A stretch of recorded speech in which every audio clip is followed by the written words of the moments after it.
Is Friday the 13th Part 8 Jason Takes Manhattan awesome or awful? It's time to tackle that question.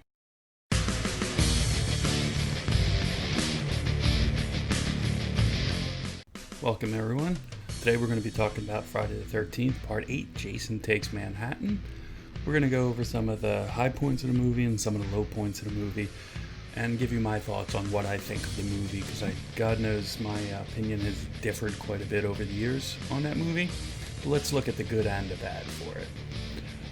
Before we get into it, make sure you're leaving your comments on this video. Make sure you like this video. Make sure you subscribe to the channel. Definitely set up your notifications so you know when the next video drops. We're posting videos twice a week. Also, watch until the end of this video to talk about the topic of the day, to have further discussions on the movie in the comments below. Alright, so Jason Takes Manhattan is universally disliked, but not really. A lot of people complain about the movie. Some people love the movie. I've heard a person or two here or there actually say it's the best entry in the series. We call those people crazy. But let's really get into it a little bit. And basically what I try to do is break things down into what I think are the awful parts and what I think are the awesome parts. I can tell you the awful definitely have a lot more points to talk about here. So, first and foremost, despite the title of the movie, only the last third of the film actually takes place in New York City, with everything prior to that taking place on the cruise ship. And as the New York City footage actually goes, only about 2 minutes of that is in a location that's actually identifiable as being part of the city, and that's Times Square.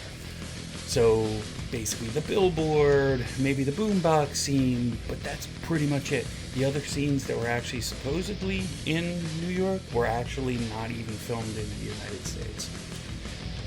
So that part's a little weird. I think there was a lot more they could have done with the whole New York angle or Manhattan angle, and they really missed the boat on that one. Alright, makeup was horrible. Unmasked Jason looks like a melted cake. He's just, by far, looks really bad. I don't know how much more I can say about that. Just the makeup in general in this movie was not done well, and Jason just did not look good. This one, maybe I differ with a lot of people, but I think Rennie is one of the most generic lead characters I've ever seen as a final girl in the series. She's a hell of an actress, actually. Pretty accomplished actress, has done a lot of cool things. I just don't see her as being too convincing to be the final girl in this one. Her boyfriend, I guess, Sean, he's robotic at best. He really makes this movie suffer quite a bit. The characters as a whole almost feel like clones from other films. The deckhand is a clone of Ralph from parts 1 and 2. Great move, by the way. I love that little crazy coot character, so I definitely applaud that.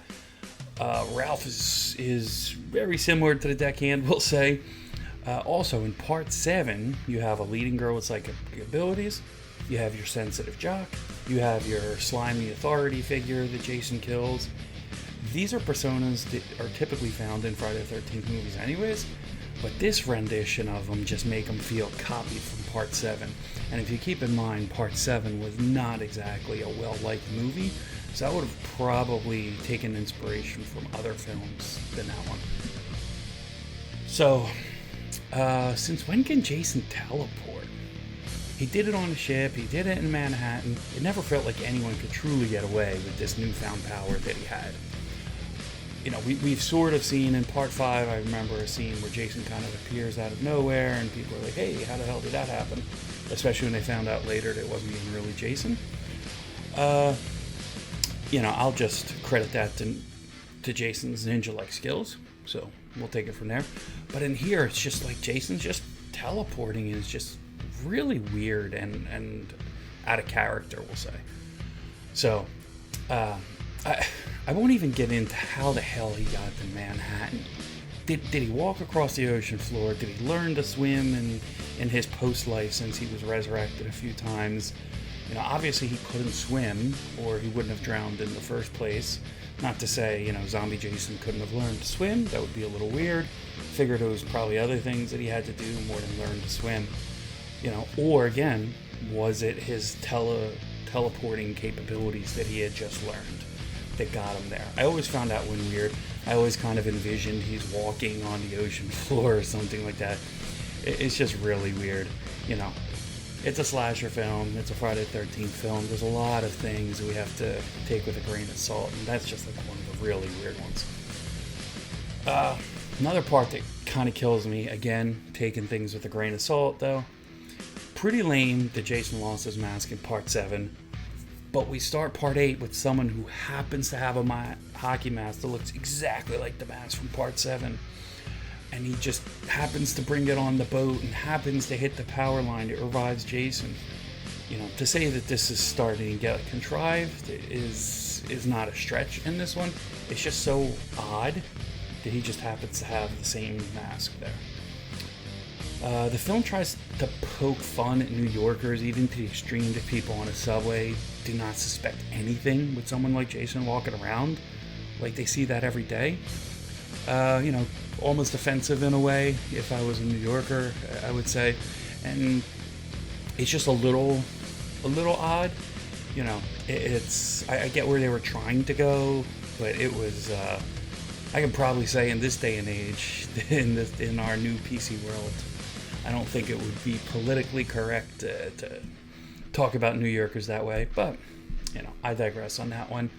Again, they could have done so much more with New York. It's just, there's so many things to do, and basically they ended up really, like, playing the Hollywood into it and just really just getting some of the ugliness that they've heard about and really just embellishing it. It was kind of crazy. And I'll close out the awful with, to me, probably the elephant in the room, right? The ending of the film was ridiculous. And two parts to that.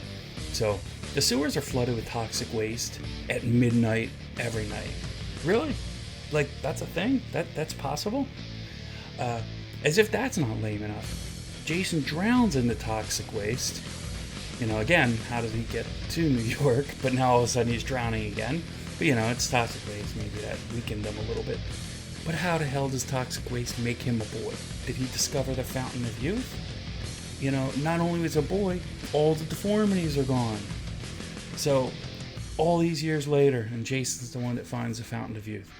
You know, to say that maybe they were fishing for ideas is something to be said there. But it is a crazy, stupid way to end the movie. Alright, let's talk about some of the things that were awesome in this movie. The color scheme's different, the sets are bigger.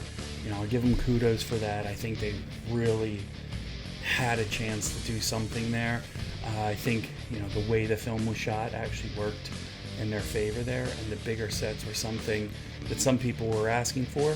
Keep in mind, the majority of people that are Friday the 13th fans aren't really asking for, you know, Jason to go to Manhattan or Jason going to hell. They want Jason in Crystal Lake. That's kind of like, you know, what got them there, and it's kind of what folks remember, and it's kind of what folks want to see. Kane Hodder's performance was pretty good. You know, I always think that Hodder brought a life to Jason, just the way he moves, the way he breathes. It's more to it, right? It's the old Jasons, you know, sometimes he would grunt, sometimes he would even run in earlier versions of the movie. But this one, just the way he just extra heavy breathing and the way his chest is popping in and out. Always loved how Kane Hodder did it. Granted, I don't like the way Jason looked in this movie, but that's for another day. Again, the crazy coot character I thought was awesome. Now, I complained about, you know, that type of character. You know, I thought it was lame that he was killed off screen and you just see him kind of stumble out onto the boat. I thought that was a really poor way to handle the character. But another scene that I really liked was Jason talking to Ken Kurtzinger, who's bigger than Jason, over the counter in the diner that's there. The funny thing about that scene is Kurtzinger eventually portrayed Jason in Freddy vs. Jason, which is kind of ironic. that Kane Hodder was they were talking about, we want something a little different than Kane Hodder for this movie, and then they just brought in Ken Kersinger, and it was like, just ironic. Couple cool scenes that were in the movie. Jason staring at the billboard at the hockey mask. I always found that to be funny, overused probably. The scene with the boombox is an iconic scene that everybody remembers, as is the boxing kill. Used to like it. I remember the first time I saw it, and I was like, that's the kill of the movie right there. That's a good one. Now these days I can kind of live without it, although I do like Julius. He is a great character. I just found the fight to just be a little ridiculous. The guitar kill, pretty awesome. Used to love it a lot more than I do now, but it's still pretty vicious. I used to think that Jason was like really vicious in this movie. There is that one scene where he smashes the mirror to pieces just by punching it, and grabs a piece of the mirror and starts killing the girl with it. That was just different. That was just evil. I really liked that. Charles McCullough, Rennie's abusive uncle, he's a great character to hate. I think these movies, you have to have these characters. I had mentioned that he was kind of a clone to the psychiatrist from Part 7, but I mean, to be honest, both of those characters were great in Part 7, and McCullough in Part 8, I thought he did amazing. And, to the point that Rennie's backstory, when they're talking about him, her uncle's just a prick. I mean, there's nothing else you could say. He's just not a good person. And that's what you want. You want these characters that are pretty much just, not good people, and you want to see Jason take them out. And it's just, one of the redeeming qualities of these movies when you see that bad guy get taken out by Jason. Alright, so that's it for this video. But before we go, I promised a topic of the day, so let's talk about it. In the comments below, tell me how you would have integrated more New York into Jason Takes Manhattan. Don't tell me that you wouldn't have had the film in Manhattan or anything like that. But, the film spends almost no time in Manhattan. The majority of the film is actually on the boat. But, even most of the scenes that were in Manhattan weren't even filmed in New York. What would you have done differently with the script to incorporate New York as a whole? Keep in mind this film was, 1989. It was back there a little bit. So actually 88, if I remember correctly, with that one. But what would you have done differently? I definitely want to hear.